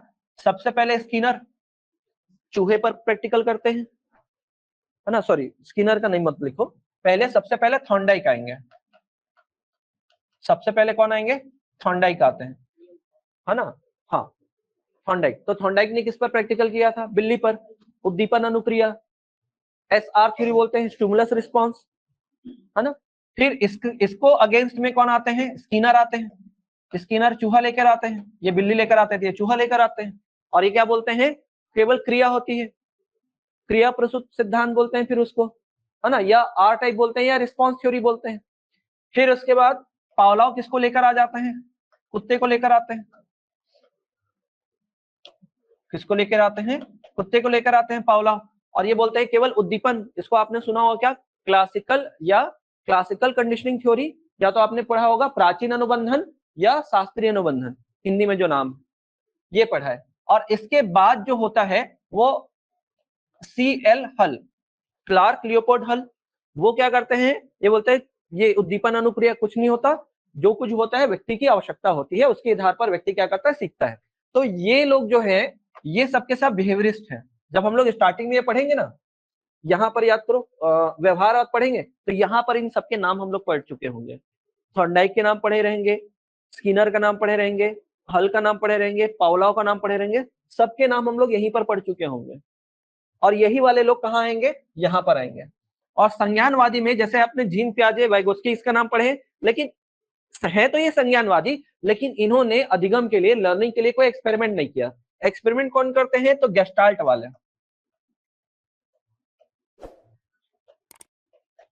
कौन करते हैं, गेस्टाल्ट वाले। तो गेस्टाल्ट वाले में अगर आपको थोड़ा बहुत भी नाम याद होगा तो मैक्स वर्दीमीर, फिर इसके साथ 3 के वाले होते हैं, Kohler, Koffka, Kurt Lewin, Kurt Lewin, Lewin. तो इन्होंने क्या दिया है, एक सिद्धांत दिया था, सूझ का सिद्धांत।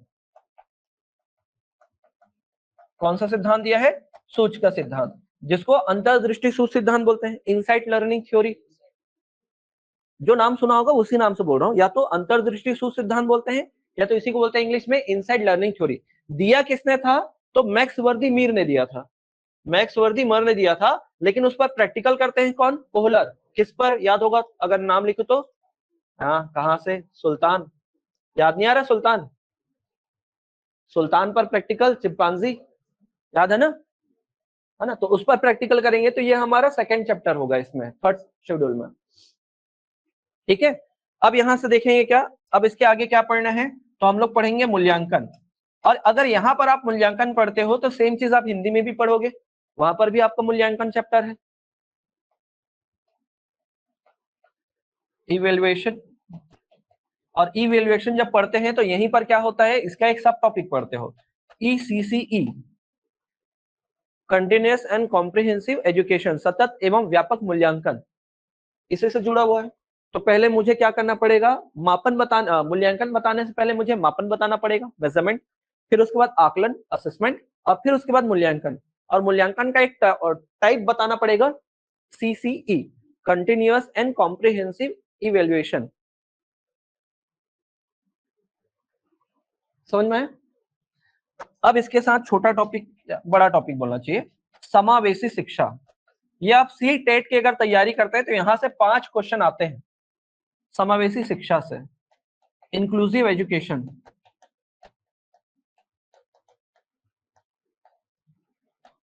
इंक्लूसिव एजुकेशन से 5 क्वेश्चन आते हैं, लेकिन यहाँ पर उतने प्रश्न नहीं पूछे जाते, 2-3 प्रश्न आप एक्सपेक्ट कर सकते हो। और फिर उसके बाद हम लोग पढ़ेंगे क्या, बालक, मतलब child as a problem solver, समस्या समाधान करता,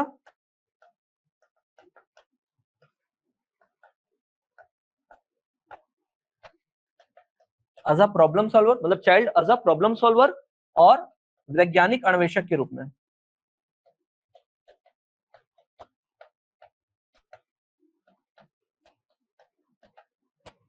ठीक है, साइंटिफिक डिस्कवरी। तो बालक समस्या समाधानकर्ता के रूप में कैसा है, और बालक जो है एक वैज्ञानिक सोच वाला कैसे हम बना सकते हैं, दिख रहा है ना सब। तो ये टॉपिक पढ़ेंगे। इसके बाद जाएंगे थर्ड सेक्शन में। अच्छा ये थर्ड है ना, अपन को कहाँ जाना है, फोर्थ सेक्शन में जाना है। हो गया, नोट कर लिए, इसको याद रखना है। एटलीस्ट आपको कुछ याद रहे ना रहे, आपको अपना सिलेबस याद होना चाहिए कि इतना सारा टॉपिक हमको पढ़ना है करके। हो गया क्या, चलिए फोर्थ सेक्शन की ओर चलते हैं। और फोर्थ सेक्शन में जो है सारा नया नया चीज होता है, आपको यहाँ पर नया नया चीज पढ़ना है। जैसे पहला है RTE, right right to education act, कब हो जाए, कब का है ये, 2009 का। फिर आपको पढ़ना है क्या, NEP, न्यू एजुकेशन पॉलिसी 2020, यही ना। और न्यू एजुकेशन पॉलिसी के साथ 2 चीजें और आई हैं, FLN, fundamental literacy and numeracy, बुनियादी साक्षरता और संख्यात्मक ज्ञान। और इसी के साथ दूसरा चीज शुरू हुआ है क्या, निपुण, निपुण भारत योजना, national initiative for proficiency in reading with understanding. तो ये दोनों टॉपिक को पढ़ना है सेपरेटली। इसके बाद ही क्या होता है, आपको पढ़ना होता है एनसीएफ। अब हम एनसीएफ कौन सा पढ़ेंगे?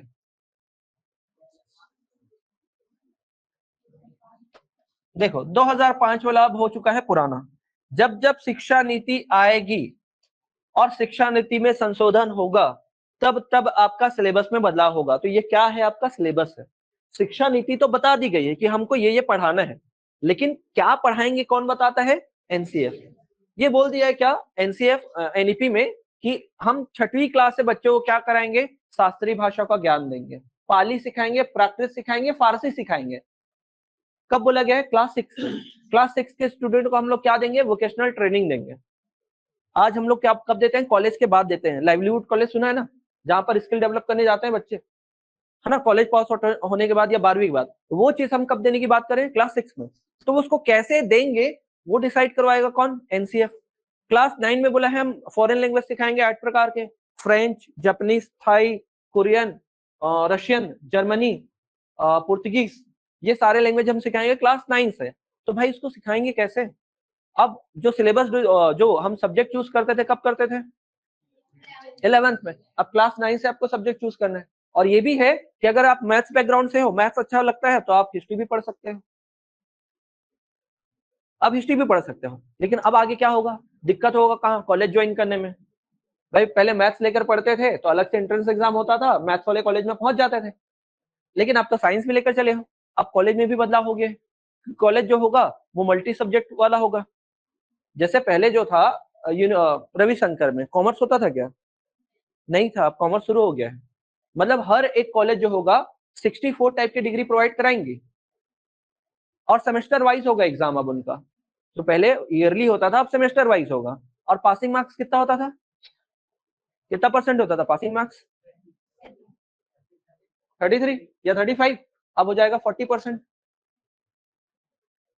अब 40% हो जाएगा। तो मतलब पूरे व्यवस्था में बदलाव किया गया है।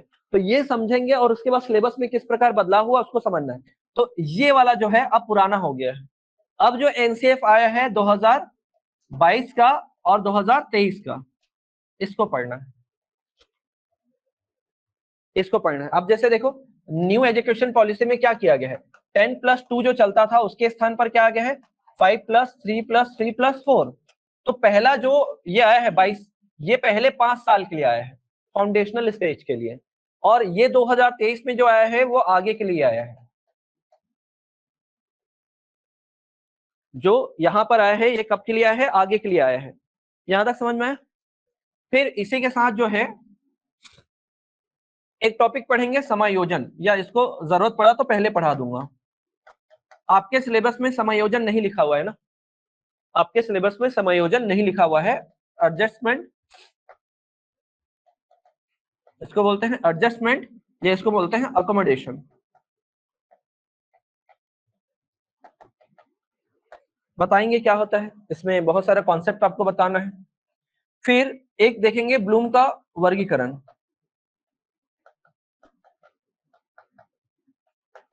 ब्लूम का वर्गीकरण, टैक्सोनॉमी ऑफ ब्लूम।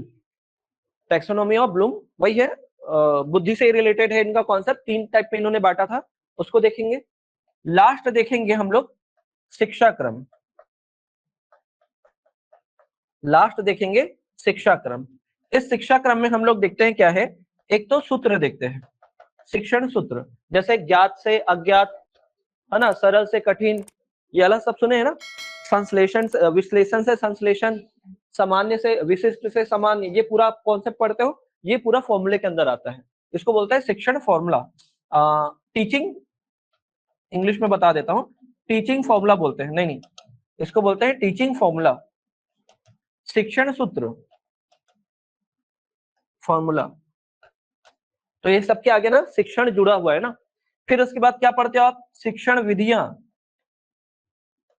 क्या पढ़ते हो इसके बाद? शिक्षण विधियां पढ़ते हो, मतलब मेथड्स पढ़ते हो, टीचिंग मेथड, आगमनात्मक, निगमनात्मक, इंडक्टिव, डिडक्टिव, फिर आपका प्रोजेक्ट मेथड, फिर आपका किंडरगार्टन मेथड, सुने हो ना, अन्वेषण, खोज, आर्मस्ट्रांग का। अब वो किंडरगार्टन वाला किसका है? किंडरगार्टन वाला किसका है? प्रोबेल का है ना। कहाँ आप बोल रहे थे? ठीक है, चलो। फिर आगे देखते हैं, शिक्षण विधियों के बाद आप पढ़ोगे शिक्षक की भूमिका या शिक्षण व्यू रचना।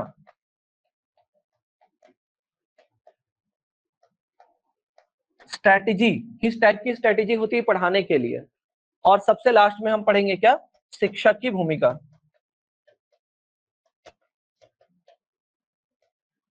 शिक्षक की भूमिका। तो ये हमारा पूरा क्या होगा, टॉपिक होगा। यहां तक हमारा सिलेबस का कंप्लीट हुआ है। कुछ चीजें ऐसी हैं जो आपके सिलेबस में नहीं है, लेकिन वहां से लास्ट मतलब 1-2 साल और आसपास एग्जाम में क्या है देखे गए हैं क्वेश्चन, तो मेरा कर्तव्य है मैं उनको बताऊं आपको।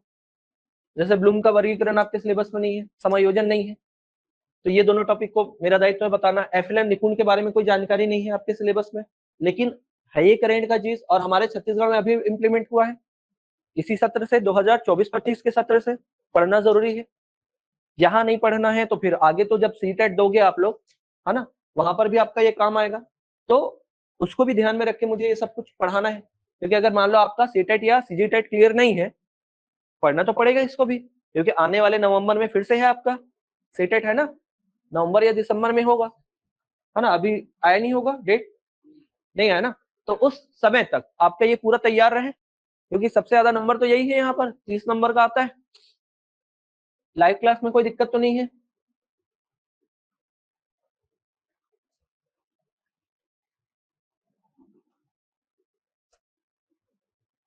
सिलेबस आप लोग को समझ में आया। आपको हर सेक्शन में ध्यान देना है। हर सेक्शन में ये मानिएगा, पहला पहला 2 सेक्शन जो है आपको एग्जाम निकलवा देगा, कोई भी एग्जाम, पहले 2 सेक्शन सबसे ज्यादा टॉपिक वहीं से आते हैं आपके, पहले 2 सेक्शन से। पहले 2 सेक्शन को बहुत अच्छे से रेडी करिए, और बाकी तो समावेशी शिक्षा ऐसे ही समझ में आ जाता है, नेगेटिव पॉजिटिव उसमें देखना पड़ता है।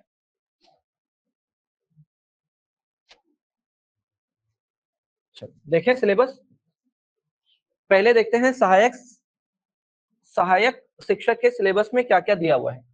30 नंबर का है असिस्टेंट टीचर। तो देखो पहला यूनिट देखिएगा, क्या दिया है, विकास की अवधारणाएं, विकास की अवस्थाएं, गर्भावस्था, शैशवावस्था, प्रारंभिक और उत्तर बाल्यावस्था, किशोरावस्था। फिर आपने सुना था एक समय पर शारीरिक, संज्ञानात्मक, सामाजिक और संवेगात्मक विकास, ये भी हमने पढ़ा है बीच में। इसी को पढ़ा है ई, इसको बोला है क्या आपका पी, ये हुआ है एस और ये हुआ है सी, है ना, ये ई, ये होता है क्या आपका पी, ये होता है एस और ये होता है सी। तो यही था, शॉर्ट में बता रहे थे ईपीएससी। तो ये मेन आपका यही है। फिर विकास को प्रभावित करने वाले कारक, तो प्रकृति पोषण, निरंतरता अनिरंतरता और अनुभव, प्रारंभिक और परवर्ती अनुभव। इसके बाद ये है बच्चों के विकास और बच्चों के विकास की सामाजिक और सांस्कृतिक पृष्ठभूमि। जब सामाजिक विकास पढ़ेंगे उसमें आएगा, सामाजिक विकास जब पढ़ेंगे तो उसमें ये आएगा। इसके अलावा बच्चों के अध्ययन के तरीके, तो ये टॉपिक आपको ऐसा लग रहा है कि ये हमने नहीं लिखा है। जब हम व्यक्तित्व वाला टॉपिक पढ़ेंगे, व्यक्तित्व, और व्यक्तित्व जानने के लिए, व्यक्तित्व का परीक्षण करने के लिए एक विधि होती है, आत्मनिष्ठ विधि। कौन सा विधि होती है, आत्मनिष्ठ, जिसको बोलते हैं सब्जेक्टिव मेथड। व्यक्तित्व निकालने के लिए, व्यक्तित्व जानने के लिए एक मेथड होता है, 3 मेथड हम लोग पढ़ेंगे। एक होता है आत्मनिष्ठ जिसको बोलते हैं सब्जेक्टिव, एक होता है वस्तुनिष्ठ जिसको बोलते हैं ऑब्जेक्टिव, और एक होता है प्रक्षेपी जिसमें आप लोग पढ़ते हो आईबीटी, इंक ब्लॉट टेस्ट, है ना, फिर टीएटी, थीमेटिक अपरसेप्शन टेस्ट, प्रसंगात्मक अंतर्बोध परीक्षण, फिर होता है बालक अंतर्बोध परीक्षण, फिर होता है वरिष्ठ अंतर्बोध परीक्षण। ऐसे करके, जिसमें क्या देखते हो आप, हरमन रोसा सही डब्बा परीक्षण सुने हो ना, तो वो तीसरे टाइप का होता है। तो उसी का जो पहला पार्ट होता है, इसी में आप क्या देखते हो, अवलोकन पढ़ते हो, ऑब्जर्वेशन। क्या पढ़ते हैं आप, ऑब्जर्वेशन पढ़ते हैं। तो बच्चों के अध्ययन का एक तरीका कौन सा होता है आपका, अवलोकन होता है। फिर दूसरा होता है साक्षात्कार, इंटरव्यू, साक्षात्कार है ना, इंटरव्यू। और थर्ड जो होता है वो होता है जीवन इतिहास, जीवन इतिहास। तो ये पूरा टॉपिक हम लोग वहां पर कवर करेंगे। तो अगर ये छूट रहा है तो इसका मतलब इसको हम लोग कहीं ना कहीं कवर करेंगे, समझ में आया। तो आपने देखा कि ये वाला लाइन छोड़कर बाकी आपने सब कुछ देखा एक जगह पे। अगला यूनिट देखिए, शारीरिक गत्यात्मक विकास तो वही है, गतिक कौशल को बताया गया है। क्या बोल रहे थे, मोटर स्किल,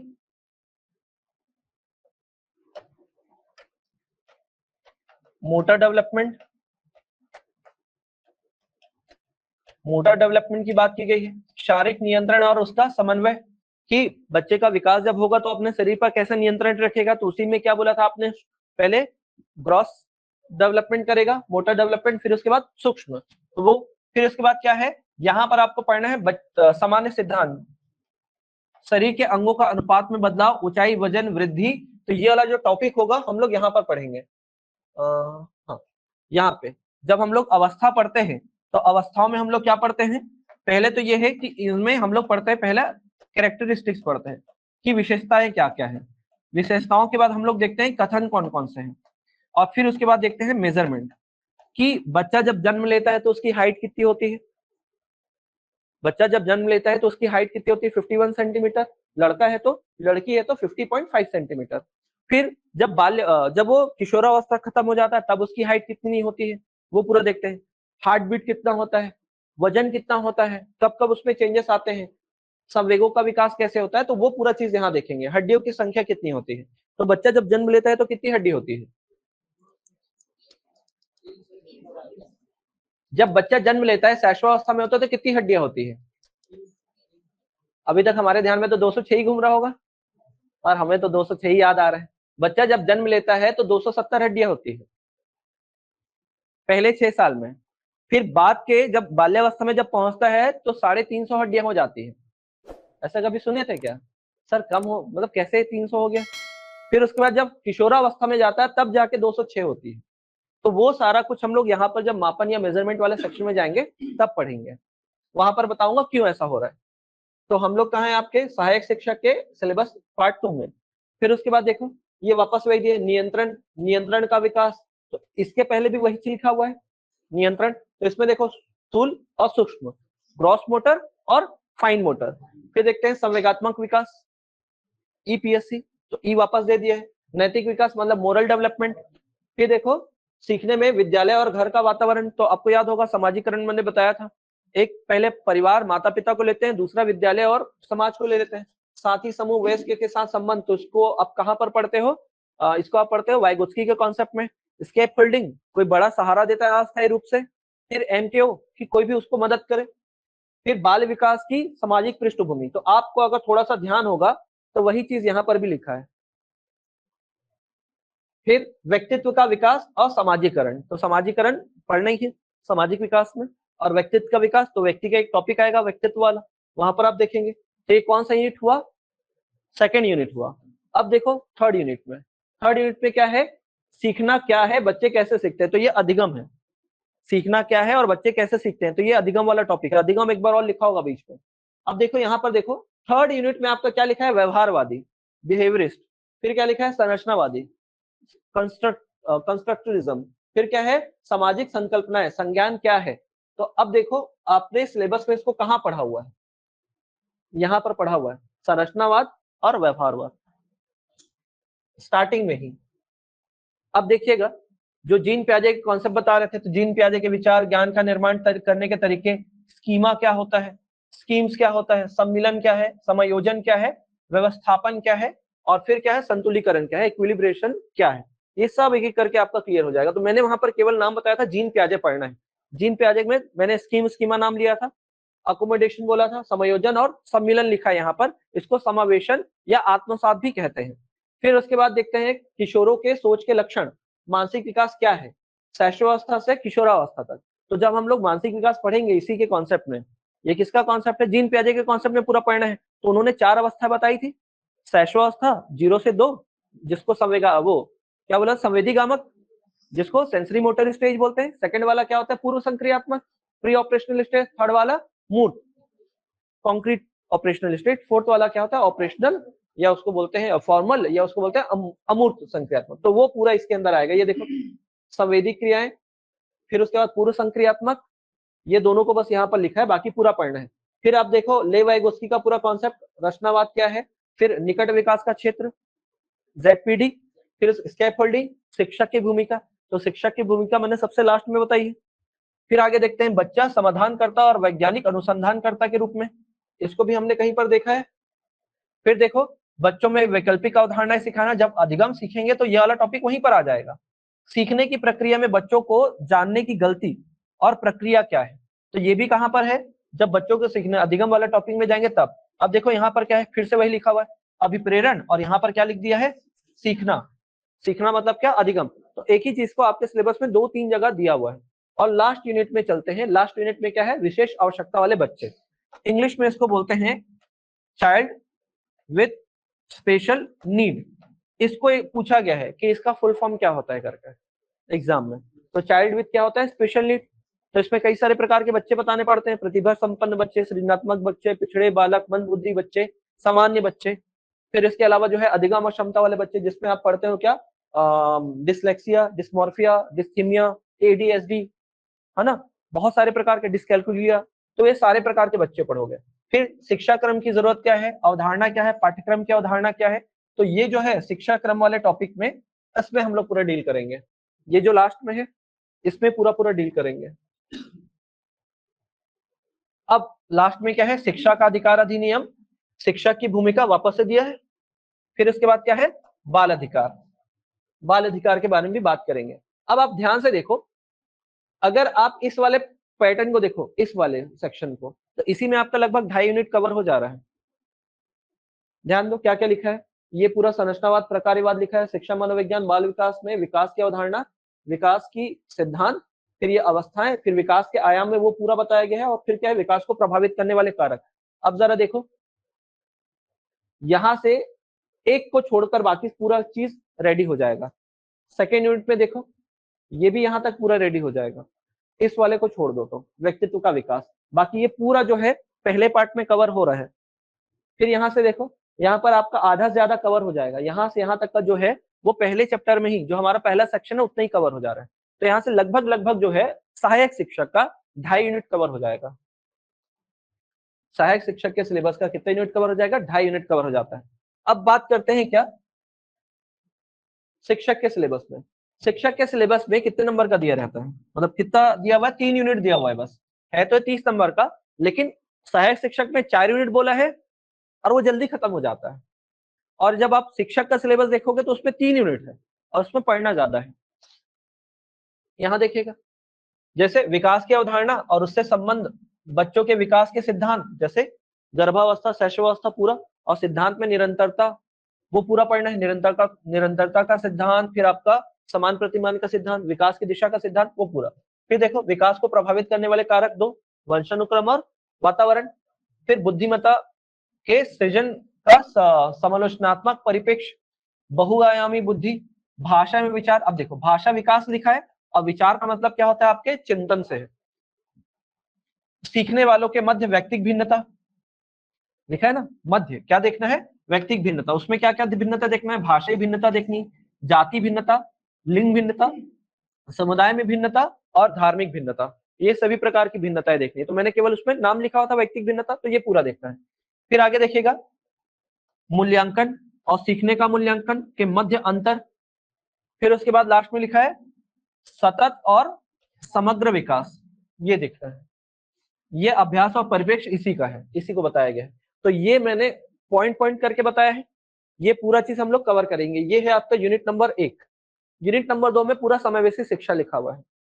तो मतलब हमको क्या पढ़ना है, ये अभी थोड़ा देर पहले लिखे थे, special child with special need, विशेष आवश्यकता वाले बच्चे। इसमें विशिष्ट आवश्यकता वाले बच्चों को समझना, वही लिखा है। तो चाइल्ड विथ स्पेशल नीड, और बाकी ये तो पूरा पढ़ना ही है। तो जब हम समावेशी शिक्षा पढ़ेंगे तो ये पूरा पूरा कवर हो जाएगा। तो आपके सहायक शिक्षक में भी है और शिक्षक के सिलेबस में भी है। लास्ट यूनिट देखो इसमें क्या है, आधा वही है, देखो सीखने सिखाने के आधारभूत तरीके, बच्चों की व्यू रचना, एक जगह लिखे थे सिलेबस में। फिर सामाजिक रूप से क्रियाकलाप सीखना, सीखने में सामाजिक परिप्रेक्ष्य, बालक समस्या समाधान करने वाला, वैज्ञानिक अनुसंधान करने वाला। तो आपके पहले सहायक शिक्षक में भी है और शिक्षक में भी है। फिर देखो संज्ञान, संज्ञान मतलब वही आपका संज्ञानात्मक विकास, और क्या लिखा है, संवेग, अभिप्रेरणा और सीखना, वहां पर भी लिखा हुआ है।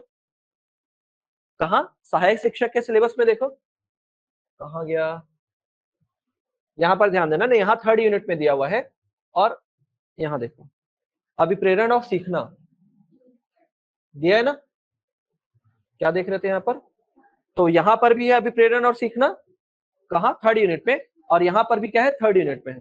और सहयोगी कारक, तो उसमें क्या है व्यक्तित्व और क्या है पर्यावरणीय, तो इसका प्रभाव कैसे होता है। तो ये पूरा का पूरा सिलेबस आपका क्या हो जाता है, यहाँ कवर आता है, समझ में। तो जैसे हम पढ़ना स्टार्ट करेंगे, कल से हम पूरा टॉपिक वाइज यहाँ से पढ़ना स्टार्ट करेंगे, और इतना हो गया, अगर ये पूरा कवर हो गया, मेरे ख्याल से 12-15 क्लास लगता है यहाँ तक पहुंचने में, यहाँ तक पहुंचने में 12 से 15 क्लास लगेगा, या 18 क्लास लग सकता है, उससे ज्यादा नहीं लगेगा, क्योंकि पूरा सिलेबस जो है 60 घंटे में खत्म होता है, 60 आवर में। अगर डेली 2 घंटा मिले तो 1 महीना, डेली 2 घंटा मिले तो 1 महीना चलेगा, और 1 घंटा मिले तो 2 महीना चलेगा, ये मान के चले आप, समझ रहे हैं। जरूरत पड़ी तो संडे को भी क्लास लगेगा, जरूरत पड़ी तो संडे को भी क्लास लगेगा, ठीक है। तो ये मान के चलिएगा 60 घंटे में हमको कवर करना है, और हर एक टॉपिक के एमसीक्यू के साथ, और हर टॉपिक के बाद आपका अलग से टेस्ट होने के बाद, समझ में। आई होप आपको समझ में आया हो, आपका सिलेबस क्लियर है। आपको आपका सिलेबस याद रखना है, लाइव क्लास में कोई दिक्कत तो नहीं है, बता दो।